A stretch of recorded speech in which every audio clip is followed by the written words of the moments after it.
Welcome all of. In case today we discussing about optical path, page number 7.8.5, article number and page number 175. In case I given a example for the wave equation, E is equal to E naught. E naught is the amplitude in case sine of kx minus omega t.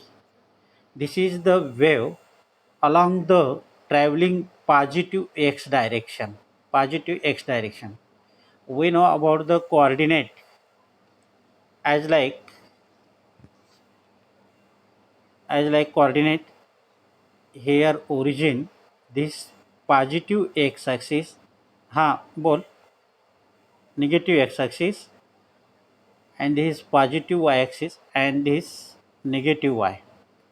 This wave traveling in positive x axis because here given negative sign.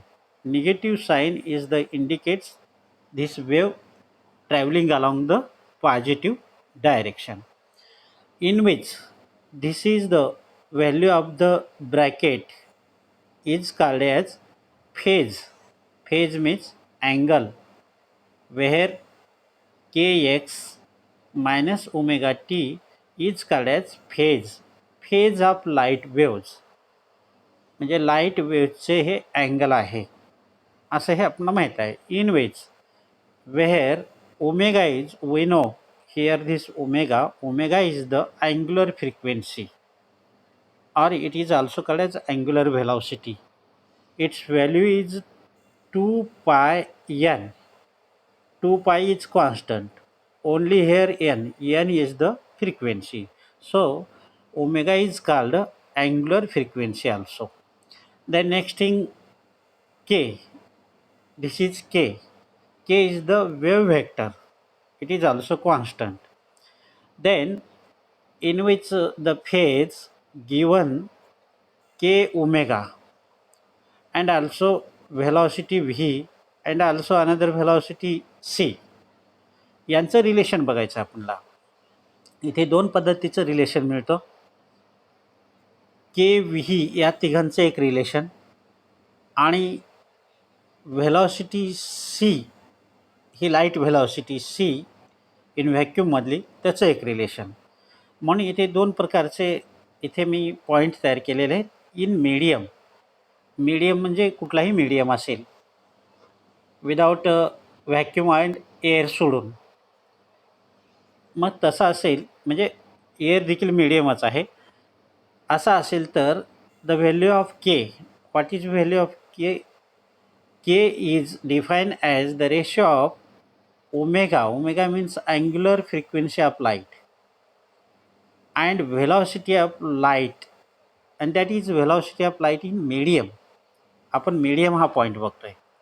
हे मीडियममधलं relation आपल्याला केचं मिळतं omega by V मिळतं. म्हणजे या इक्वेशनमध्ये ठेवल्यानंतर काय होईल ती कल्पना करा, नंतर बघूया आपण. ओमेगाची किंमत केची किंमत इथे ठेवल्यानंतर काय होईल तर लक्षात घ्या omega by V into x minus omega T असं होईल. तेवढं काही डिटेल जायचं नाही आहे. हे झालं मीडियममधलं रिलेशन झालं. तर दुसरं रिलेशन बघायचं आहे के ओमेगा अँड सी. सी हे कधी घेतलेलं आहे? सी हे इन व्हॅक्यूममध्ये घेतलेलं आहे. ज्यावेळेस जिथे मीडियम नाही त्यावेळेसचं आहे. मग वरच्या इक्वेशनसारखंच इक्वेशन नंबर 1 सारखंच इथे देखील latest consider this wave vector K dash. या ठिकाणी के डॅश कन्सिडर केला आपण. तर हा रिलेशन कसा होतो? Angular frequency in vacuum divide by velocity of light in vacuum. Velocity of light in व्हॅक्यूममधली किंमत आपल्याला माहिती आहे किती आहे बरं? 3 × 10⁸ मीटर पर सेकंद आहे. आणि मीडियममधली चेंज होते, त्या मीडियमवर डिपेंडिंग असते. म्हणून मीडियमसाठी व्ही घेतलेला आहे. ही लाईट व्हेलॉसिटीच आहे पण इन मीडियम एअर मीडियम असेल, डेन्सर मीडियम असेल, वॉटर असेल, ग्लास असेल, कुठल्याही मीडियममधून जी लाईट जाते ते मीडियम कुठलाही असेल, तिथली थोडीशी व्हेलॉसिटी यापेक्षा लहान असते. असो, तर हे रिलेशन आपल्या लक्षात आले इन मीडियम अँड इन व्हॅक्यूममध्ये आले. आता या गोष्टी जर इथे पुटअप केल्या तर काय रिलेशन होईल ते तुम्ही बघू शकताय, तेवढं काही डेपमध्ये जायचं नाही. आता नंतर आणखीन एक सांगायचं मला, in case here angular frequency applied, here also angular frequency applied, ही मात्र चेंज होत नाही आहे. फ्रिक्वेन्सी मात्र कुठल्याही मीडियममध्ये जर केली तरीही चेंज होत नाही आहे. जेव्हा लाईट रिफ्लेक्शन असेल, रिफ्रॅक्शन असेल, कुठेही असेल, त्याची फ्रिक्वेन्सी कॉन्स्टंट असते. त्याची वेवलेंथ बदलते, त्याचा फेज बदलतो, त्याचा अम्प्लिट्यूड बदलतो त्या वेवचा. एका मीडियममधून दुसऱ्या मीडियममध्ये गेलं तर मात्र फ्रिक्वेन्सी इज कॉन्स्टंट. म्हणून या दोन्ही ठिकाणी ओमेगा इज कॉन्स्टंट, ओमेगाची किंमत ही कॉन्स्टंट असेल. तर आपण इथे या फेज विषयकचं जो के आहे, केचं म्हणजेच वेव्ह व्हेक्टरच्या बाबतीत आपण दोन प्रकारे इक्वेशन बघितले, in medium and in vacuum बघितलं. आता समजा, आता पुढे असं समजायचं आपल्याला, now let this light travel small displacement dx. आता स्मॉल डिस्प्लेसमेंटमधून जर ही लाईट जात असेल, आपण कन्सिडर केली छोटासा डिस्प्लेसमेंट. नेक्स्ट पेजवर बघूया. इथे बघा, consider now let the light wave travel in small displacement x. मग आता तो मीडियममध्ये काय बदल होईल तसं गेलं तर, आणि व्हॅक्यूममध्ये काय बदल होईल. तर इन केस फेज चेंज होऊ शकतो. मग आता फेज कसा चेंज होतो, फेज इन केस इथे फेज डिफरन्स दिलेला आहे, तर तो फेज डिफरन्स असा चेंज होतो, डेल फाय, डेल फाय दिसतं पहा इथे, डेल फाय लाल. तर phase change by del phi होऊ शकतो. आणि त्याचं रिलेशन के डी एक्स, केची किंमत आत्ता आपण काढलेली आहे. इन मीडियम काय असेल बरं, तर केची किंमत ओमेगा बाय व्ही आहे. ते पुटअप केली, ती पुटअप केलेली आहे. पण 1 मिनिट, इथे पुटअप केलेली आहे. Del phi is equal to omega by V into D X आलेला आहे इन केस केची किंमत पुट करून.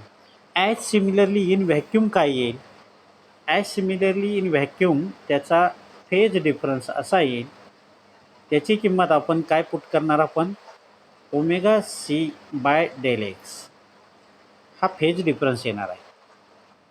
हां बोल, कोण बोलतं आहे. In the wave travel from vacuum to medium जर असेल, आता समजा एखादी वेव ट्रॅव्हल होते फ्रॉम व्हॅक्यूम टू मीडियममध्ये, what happen, that time refractive index are available in medium. म्हणजे त्या मीडियममध्ये रिफ्रॅक्टिव्ह इंडेक्स हा असतो, आणि तो रिफ्रॅक्टिव्ह इंडेक्स विषयकचा आपल्याला इथे रिलेशन बघायचं आहे. म्हणून here we taking relation of omega V N can be write at here also. मग आता पहिला हा केडॅश काय आहे, केडॅश हा आपण इन केस मीडियममध्ये म्हणलेलं आहे, ते ओमेगा बाय व्ही, म्हणजे वर हा इक्वेशन घेतलेला होता आपण, त्याच्यानुसार पुढे आता इथे सी कन्सिडर केलो आपण. C with the velocity of in vacuum आहे. मग आता सीचं दुसरं रिलेशन या दोन्ही व्हेलॉसिटीचं रिलेशन आहे, म्हणजे C equal to we can write N V. C हे व्हॅक्यूममधली स्पीड आहे. आपण कुठून कुठे जातो आहे, light wave travel from vacuum to medium जातो आहे. कुठे जातो आहे, व्हॅक्यूम टू मीडियम जातो आहे.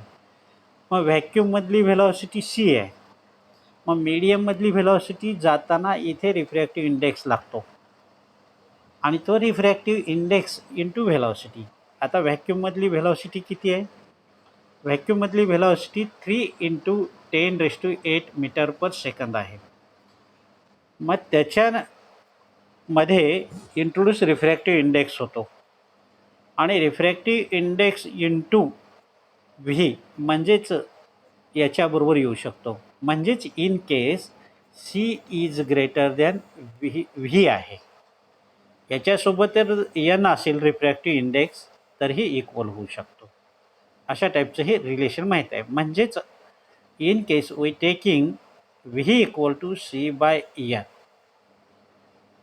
तर व्हीची किंमत आपल्याला सी बाय एन मिळालेली आहे. तर इथे इक्वेशन काय होऊ शकतं बरं? K dash is equal to omega by C by N असं होऊ शकतो. आणि त्याचं रिअरेंज जर केलं तर खाली बघूया आपण. खाली बघा, हां इथे दिलेलं आहे पहा.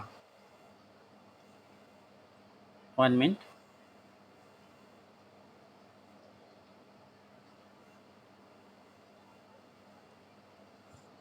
हां इथे दिलेलं आहे K dash is equal to omega C by N, म्हणजे एन इज रिअरेंज केलं तर काय होतो? एन ओमेगा सी असं आपल्याला इक्वेशन मिळतो. मग आता ॲक्च्युली फेज डिफरन्स काय मिळू शकेल इन केस ऑफ? मग phase difference in case of मीडियममध्ये आपल्याला या रिलेशनमध्ये मिळू शकतो किंवा phase difference del phi dash is equal to K dash D X. मग के डॅशची किंमत आत्ता इथे आपण काढलेली आहे, ती पुट अप केली म्हणजे phase difference del phi dash is equal to N omega by C into D X. Small displacement आपण केलेलं आहे आणि याचा रिअरेंज जर केलं तर आपल्याला ओमेगा बाय सी असं मिळू शकतो.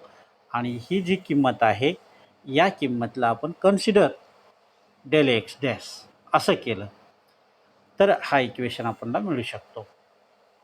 तर अशा टाईपचा हा phase difference, change in phase difference phi आपण काढलेला आहे. त्या फेजमधलंच आपण विचार केलेला आहे in case. Now we can say that here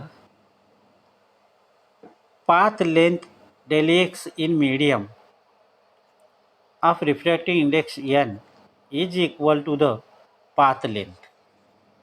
बघा लक्षात घ्या, याच्यावरून असं म्हणू शकतो, हे जी टर्न काढलेली आहे ती पाथ लेंथही म्हणू शकतो. तर next thing we discussing next page. हां आता इथे काय केलं बघा, कंटिन्यू पाथ लेंथ. इथे बघा,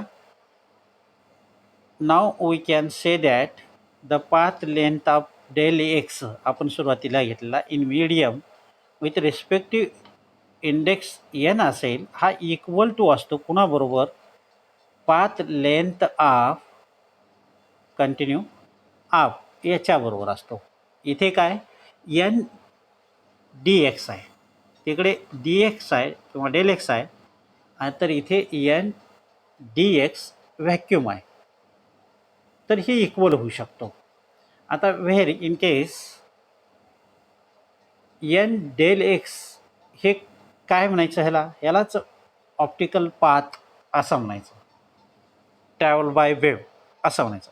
मग आता मीडियम आणि व्हॅक्यूममधलं रिलेशन बघूया. पाथ लेंथचं इन केस हे मीडियममधलं आहे आणि व्हॅक्यूममधल्याला इंटू एन आहे.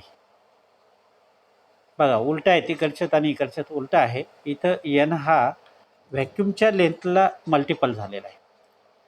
तर अशा टाईपचा हा एक रिलेशन आपल्याला मिळतो. आता समजा in case if the refractive index is equal to 1,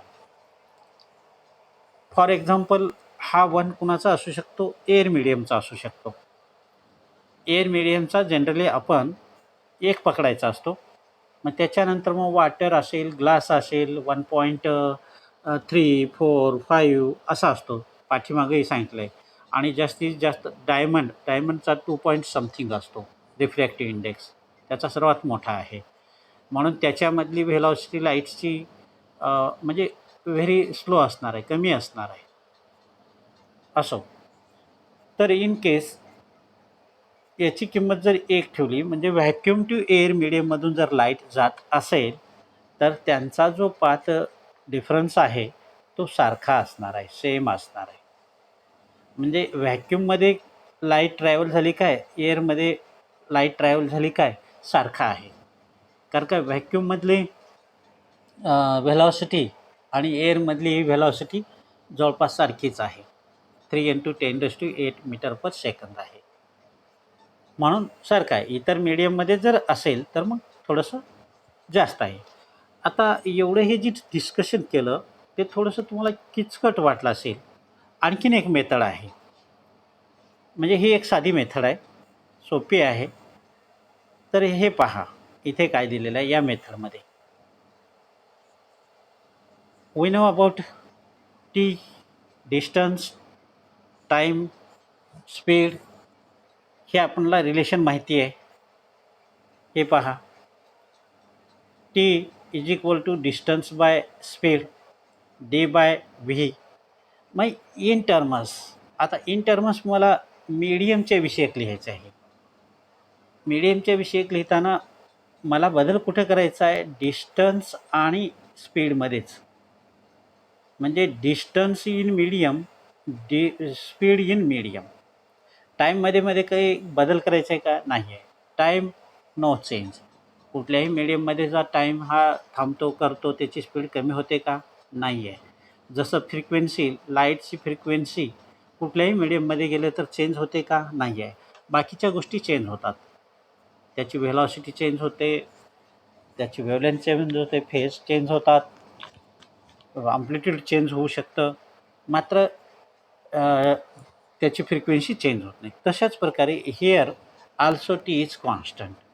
then this equation one can be write for the vacuum. Same manner T is equal to D in vacuum आणि व्ही इन व्हॅक्यूम. आता इथे C पण घेतलं असतं तरी चाललं असतं, पण इथे पुस्तकात व्हीच दिलेलं आहे. या ठिकाणी इन व्हॅक्यूममध्ये सी घेतलेलं होतं आपण पाठीमागं, आता इथे व्ही घेतलेलं आहे.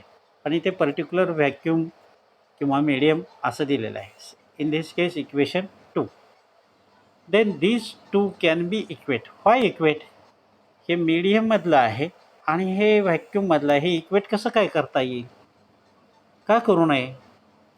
तर एक साईड टी, टाईम ही सारखी आहे ना, तो मीडियममध्ये असेल किंवा कुठल्या व्हॅक्यूममध्ये असेल, कुठेही असेल, तर time not depend upon any other. Time is constant. म्हणून ही साईड टाईम कशी आहे, एकसारखी आहे. म्हणून आपण इक्वेशन 1 आणि 2 equate here. D vacuum by V vacuum is equal to D medium by V medium असं केलेलं आहे. आणि इथे आपण डी व्हॅक्यूमची किंमत काढायची असेल तर हा व्ही व्हॅक्यूम इथे येऊन मल्टिपल होतो आहे. अशा टाईपचं हे आपल्याला रिलेशन मिळतं. मग आता ही जी कंसातली टर्म आहे, हे मीडियमच्या बाबतीतलं हे मीडियम, याला काय करता येईल आपल्याला इन केस? तर इथे रिअरेंज केलं आहे आपण. एक मिनटं, इथे आपण रिअरेंज केलेलं आहे. कसं रिअरेंज केलेलं आहे, तर हा व्हॅक्यूम, 1 मिनिट, इथे थोडंसं हां असो, ठीक आहे. व्ही एकत्र घेतला असा या ठिकाणी पहा, आणि हा डी इथे घेतलेला आहे, हा रिअरेंज केलेला आहे. V vacuum divide bye V medium म्हणजे काय करता येईल त्याचं, तर त्याच्यामधला रिलेशन काय असेल, एन असेल. त्याच्यामधला रिलेशन काय असेल, velocity in vacuum divide by velocity in medium, याची किंमत एन असेल. म्हणजे एवढ्याचीच किंमत सांगतोय मी, एन असेल. म्हणून इथे एन लिहिलेलं आहे पहा, आणि हे जसच्या तसं आहे. म्हणजे हे आत्ता पाठीमागं बघितलं आहे आपण, हे रिलेशन V/C असं घेऊन बघितलेलं आहे. पाठीमागचं N=V/C असं घेऊन आपण इक्वेशन बघितलं आहे. तर इथे V/V आहे, काय हरकत नाही. दोन व्हेलॉसिटीचा रेशो म्हणजे त्याचा रिफ्रॅक्टिव्ह इंडेक्स आहे त्या मीडियमचा, आणि तो इथे पुटअप केला. म्हणजेच आपल्याला ऑप्टिकल पाथ म्हणजे डी व्हॅक्यूम ही किंमत कशी मिळालेली आहे, ND मीडियम असं एक इक्वेशन आपल्याला मिळालेलं आहे. मग त्याच्यानंतर शेवटचा पॉईंट, ऑप्टिकल पाथ डिफरन्स कसं काढता येईल. तर मग ऑप्टिकल पाथ हे आत्ता काढलेला minus distance travel in vacuum D, कारण काय डीमध्ये व्हॅक्यूममध्ये रिफ्रॅक्टिव्ह इंडेक्स असतो का, नाही आहे, म्हणून याला एन नाही आहे, याला यांनी मल्टिपल केलेला आहे. म्हणजे मीडियममधून जो पाथ जातो, लाईट ट्रॅव्हल होते, त्याला यांनी मल्टिपल केला असतो, तर रिफ्रॅक्टिव्ह इंडेक्स गुणतो त्याच्यासोबत. आणि हा मायनस डी म्हणजेच इथे आपल्याला असंही करता येईल, कॉमन घेता येईल, डी कॉमन घेता येईल, डी इन ब्रॅकेट N-1 असं घेता येईल. अशा टाईपचा आपल्याला हा आर्टिकल इथे क्लोज करता येईल.